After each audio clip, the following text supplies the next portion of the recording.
l'impression de voir le travail du Paillantin là.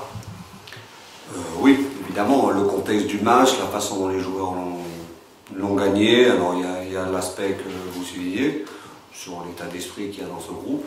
Non, ça me plaît évidemment beaucoup. Et puis il n'y a pas que ça, parce que j'ai regardé ce match sur le plan de l'organisation, sur le plan tactique,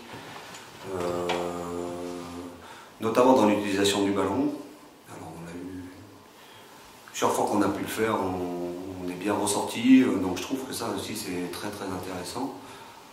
Ça va nous permettre aussi de pas d'avoir une exigence supplémentaire dans ce domaine vis-à-vis des joueurs, mais quand on est capable de faire ça en infériorité numérique, on doit aussi être capable de le faire quand on est dans des situations normales, en égalité numérique. Mais donc c'est vrai que ce match, sur beaucoup de points, a été très très positif et on espère maintenant que ça va déclencher une série.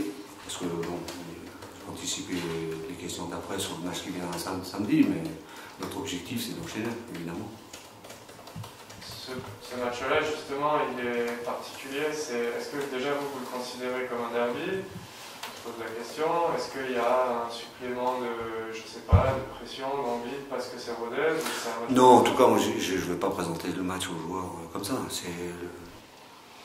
C'est le match qui vient après ce qu'on vient de réaliser à Ajaccio. Notre objectif, c'est d'enchaîner.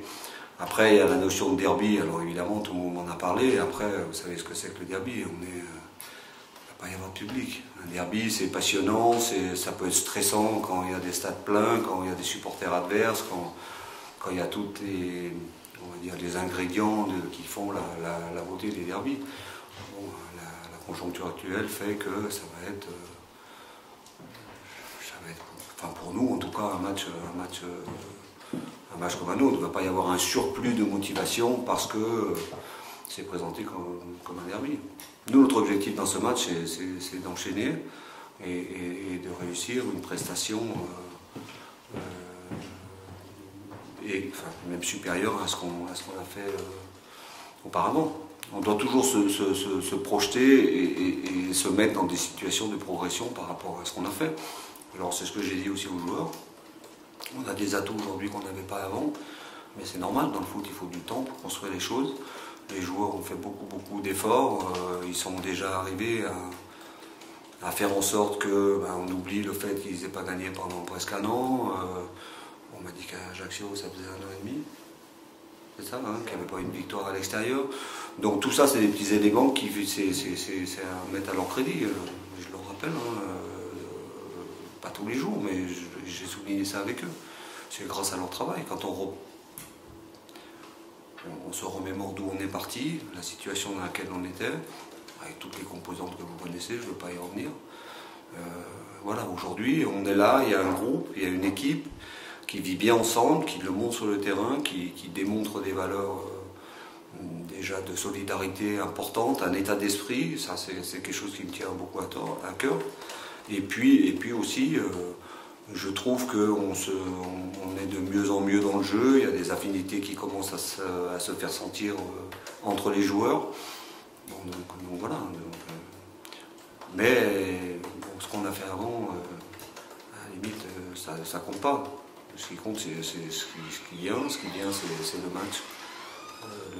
Le match suivant, donc il faut qu'on soit dans cet objectif-là d'enchaîner. Un mot justement sur l'effectif, la victoire à Ajaccio, elle a laissé des traces. Ouais. Entre le carton rouge et les blessures, est-ce qu'on peut nous faire un point justement de qui y a et qui n'est pas, plutôt qui n'est pas?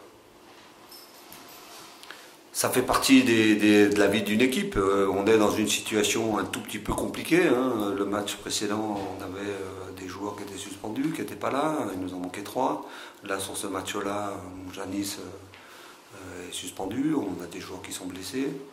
Donc voilà, mais si j'ai évoqué la notion du groupe, et ils l'ont montré à Ajaccio, il faudra le refaire contre Rodez. Donc j'ai pas d'inquiétude particulière par rapport à ça, et on ne va pas commencer à se chercher des excuses en disant il nous manque un tel, il nous manque un tel. J'ai des joueurs à disposition pour préparer ce match, et on va faire une équipe qui va être dans la logique, dans cette perspective d'enchaîner. tout simplement. Rodez, c'est pas vraiment une équipe qui mise trop sur la possession de balle. Est-ce que c'est de nature à gêner Toulouse? Excusez-moi, je n'ai pas entendu. Rodez n'est pas forcément une équipe qui joue sur la possession du ballon. Est-ce que c'est de nature à gêner Toulouse? Je ne sais pas. Mais vous savez, aujourd'hui, je m'attache surtout à mon équipe, à ce qu'on est capable de faire. Après, évidemment, qu'on étudie l'adversaire, on connaît les caractéristiques de cette équipe. Donc ça va être à nous de faire en sorte que ce que vous évoquez, ce ne soit pas un problème pour nous. Voilà, maintenant on connaît les forces de cette équipe parce qu'elle en a. On connaît aussi les faiblesses, parce que toutes les équipes ont des forces et des faiblesses. Donc, comme tous les matchs, l'idée générale de ce match, c'est d'annihiler les forces de l'adversaire et de leur poser des problèmes par rapport aux faiblesses qu'ils peuvent avoir. Vous les avez identifiées, ces forces de l'adversaire, quelles sont-elles? Ben ça, je le garde pour les joueurs. Non, mais on sait que Rodez, c'est une équipe compliquée à jouer, qui joue dans un système presque similaire au nôtre, mais qui est capable aussi d'évoluer dans d'autres systèmes, parce que dans le match, ils changent souvent. Ils peuvent passer en 4-4-2 un temps du match, et puis après revenir à un autre système, donc ils ont cette faculté-là. Je pense que ce match va d'abord être... je pense qu'ils vont nous imposer quelque chose sur le plan athlétique aussi. Donc il faudra être capable de répondre. Alors pas forcément dans les duels, il faudra être présent, c'est sûr, mais j'attends surtout de mon équipe qu'elle réponde sur un plan footballistique.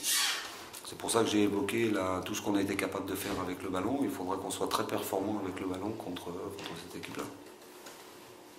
Coach, est-ce que vous pouvez nous donner des joueurs qui ont des pépins physiques, Bafo en l'occurrence, et autre question, Steve Moué a un peu repris la course, où est-ce qu'il en est aujourd'hui? Bafo? Par exemple. Bafo, au minimum, il va être arrêté 15 jours.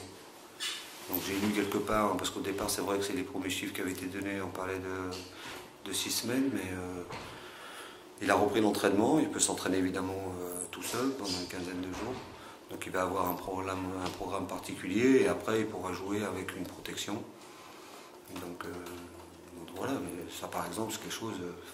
les circonstances dans lesquelles c'est arrivé, c'est très rare. Bon voilà, c'est comme ça. Et un mot sur Steve Moué.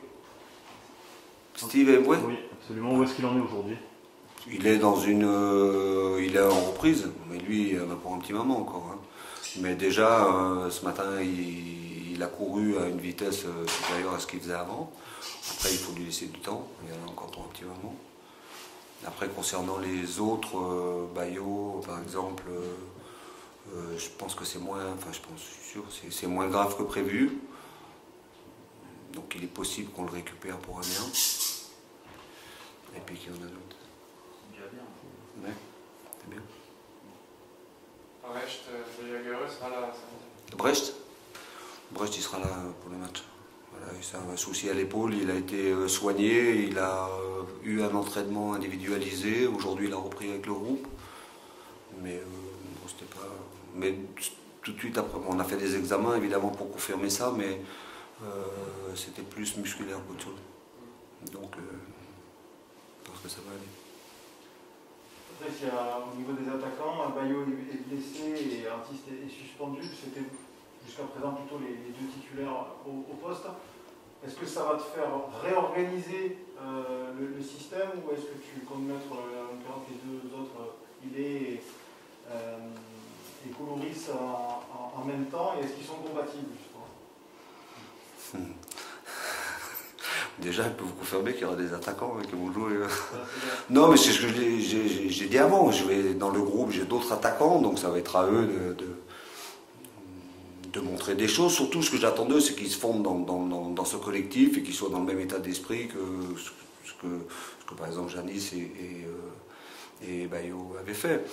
Mais si je fais un parallèle avec le match d'Ajaccio, il nous manquait Ruben, il nous manquait Bafo, Anto a joué, j'ai mis Momo et tout ça, et ça a été...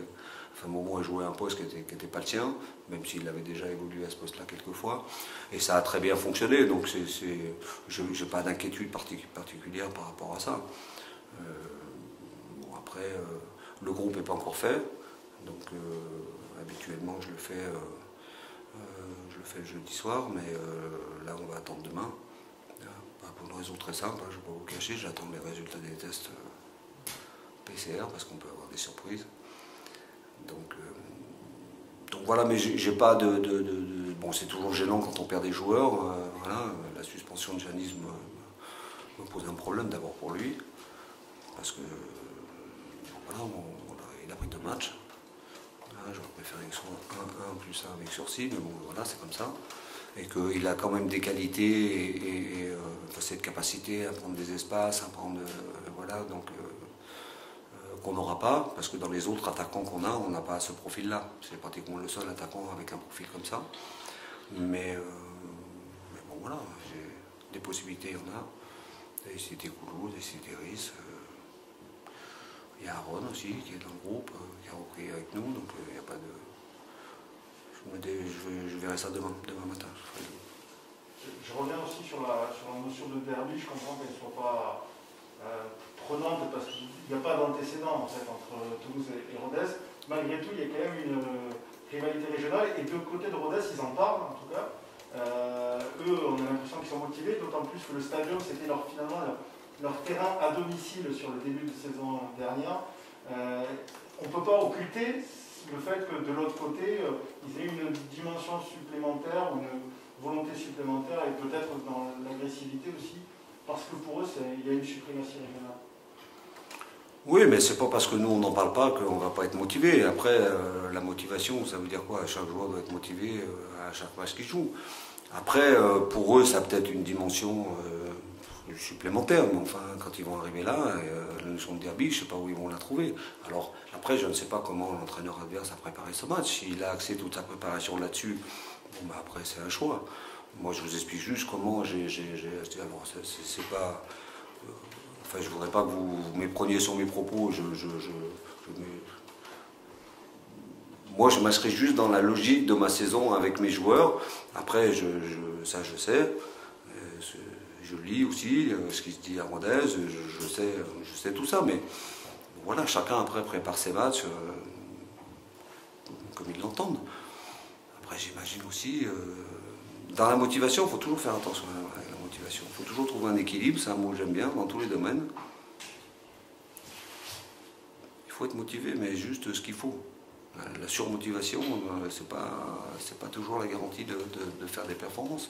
Mais après, moi, je juge pas et je ne commande pas enfin, ce que peuvent dire nos adversaires. Et encore une fois, vous savez, dans le foot, il y a toujours ce paradoxe. Il y a ce qu'on dit dans la communication et ce qu'on fait. Vous êtes bien placé pour le savoir. Hein. Il y a des choses que je peux vous dire, il y a des choses que je ne peux pas vous dire. Et je suppose qu'à Rodez, c'est la même chose. Donc voilà, il ne faut pas y accorder plus d'importance que ça. Mais après, moi, les derbies, j'adore. Franchement, j'adore. Mais vous, je suppose, c'est pareil. Mais j'en ai joué plein. À Caen, par exemple, quand il y avait un Caen Le Havre, on voyait bien que c'était un match, c'était pas pareil. Mais on le sent quand on arrive au stade. On le sent la semaine, les supporters viennent vous voir à l'entraînement, il y a des fumigènes de partout, il y a une odeur, il y a une atmosphère, il y a quelque chose de différent. Bon, là, la situation fait que... Voilà, mais c'est pour moi d'avoir un derby, c'est une fête. C'est une fête. Alors après, il y a 2 équipes qui s'affrontent, chacune avec ses qualités, ses spécificités, bon voilà. Mais c'est surtout des stades qui sont colorés, il y a de l'ambiance, voilà. Donc après... À moins que les choses changent d'ici samedi, ça m'étonnerait. C'est pas ce qu'on va trouver. C'est pas ce qu'on va trouver. Je voudrais revenir sur un point qui est un peu négatif depuis le début de saison, c'est les cartons rouges qui ont été surtout distribués à des jeunes joueurs qui découvrent le niveau. C'est peut-être par hasard. Est-ce que vous en avez parlé avec eux? Est-ce que c'est quoi votre regard sur cette situation qui est quand même pénalisante?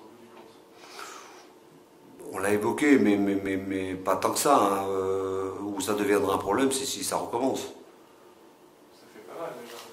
Oui, mais enfin, il y en a pas un qui a pris 2 fois de suite le carton. C'est par rapport à ça que je l'ai dit. Si Amine reprend un carton encore samedi, il va y avoir un problème. Il va falloir lui expliquer 2 ou 3 petites choses. Par contre, j'ai évoqué certaines choses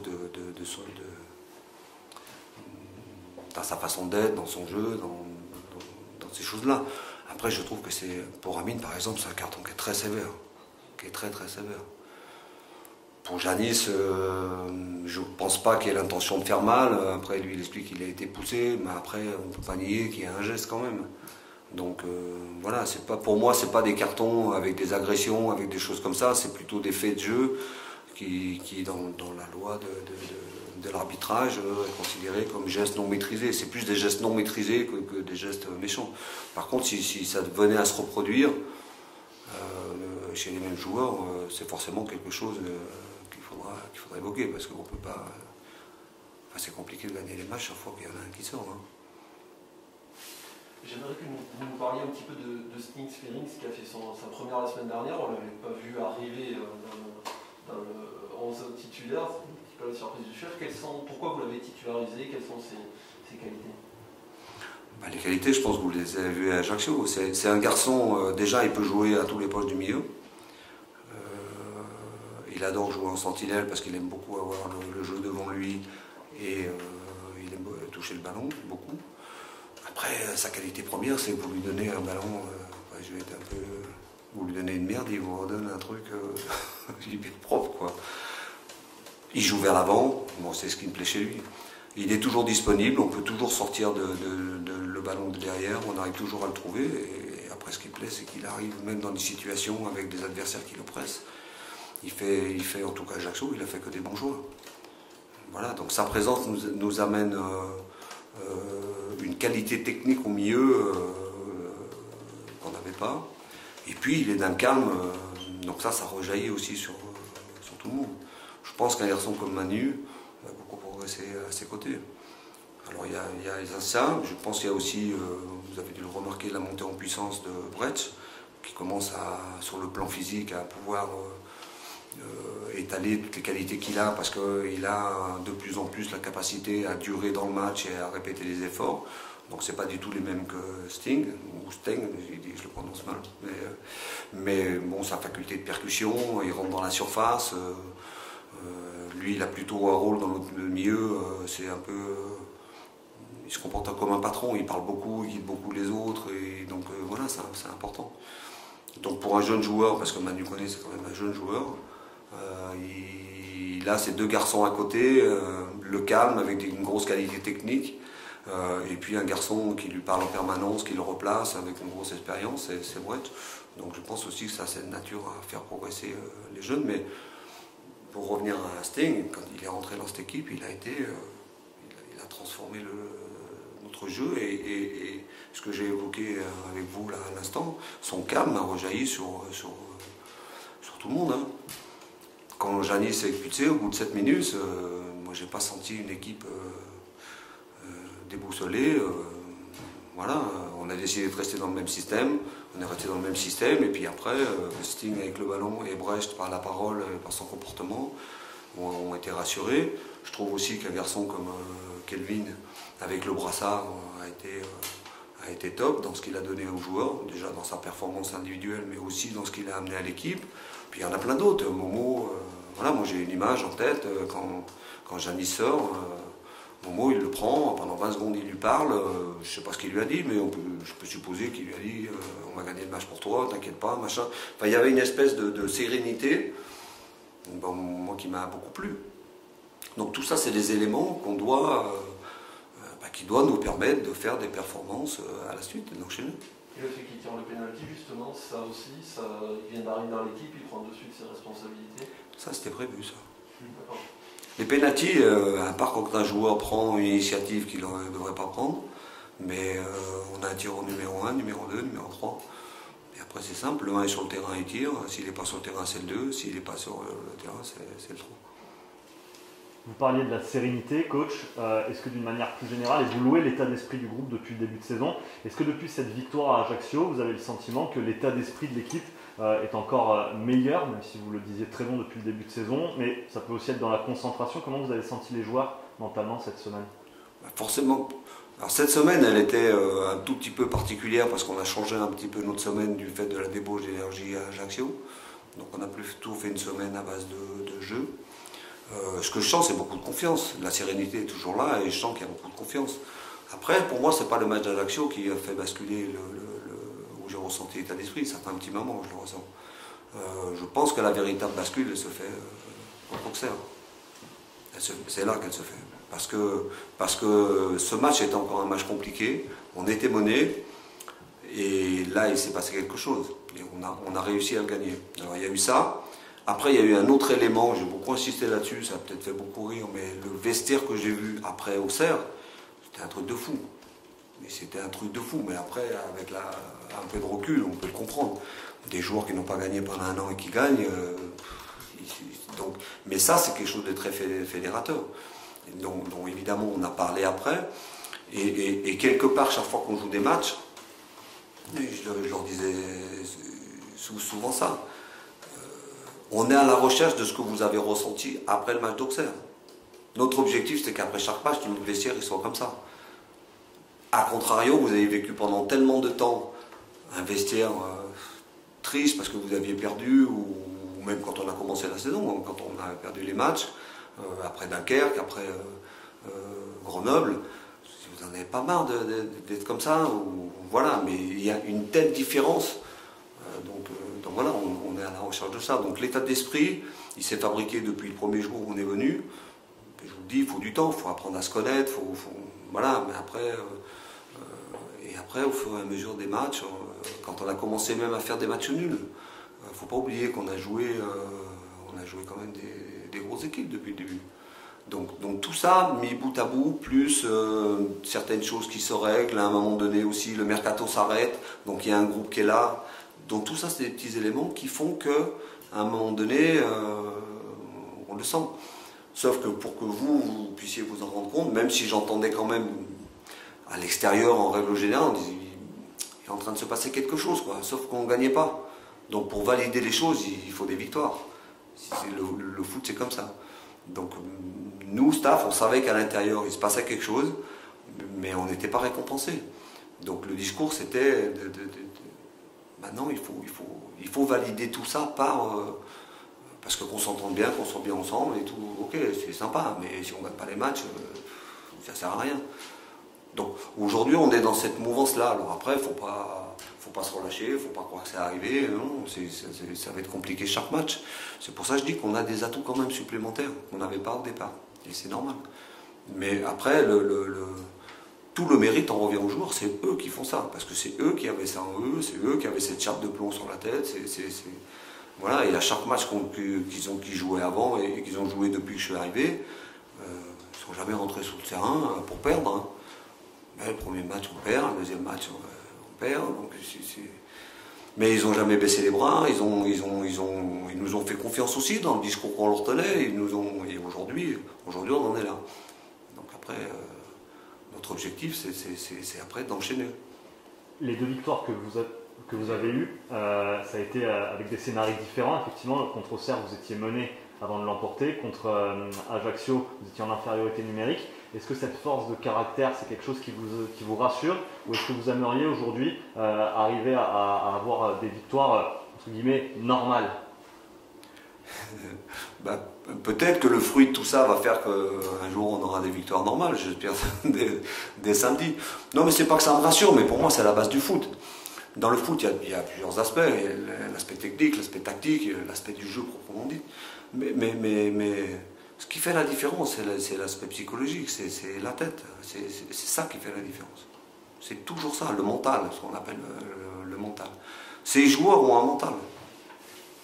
Mais on ne leur a pas donné. Ils l'avaient avant, sauf qu'ils ne savaient pas comment s'en servir. Et à un moment donné, il faut se mettre dans les conditions de ne pas accepter la fatalité, d'aller chercher. On a loupé cette fois, on va le chercher la prochaine fois. Et en se posant les bonnes questions, ensemble. Nous, coach, c'est de quoi vous avez besoin. Et puis eux, c'est surtout, mais qu'est-ce que je fais moi individuellement pour que ça change? Et qu'est-ce qu'on fait nous pour que ça change? Toutes ces questions-là, ils se les sont posées, et à l'entraînement, tous les jours, moi j'ai toujours senti ça. J'ai jamais douté que ces joueurs pourraient y arriver. Après, la seule chose, parce que je ne suis pas devin, c'est quand ça va arriver. Voilà.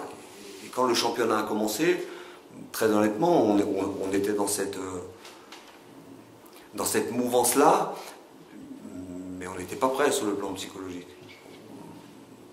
Tout le travail n'avait pas été fait, on n'était pas prêt.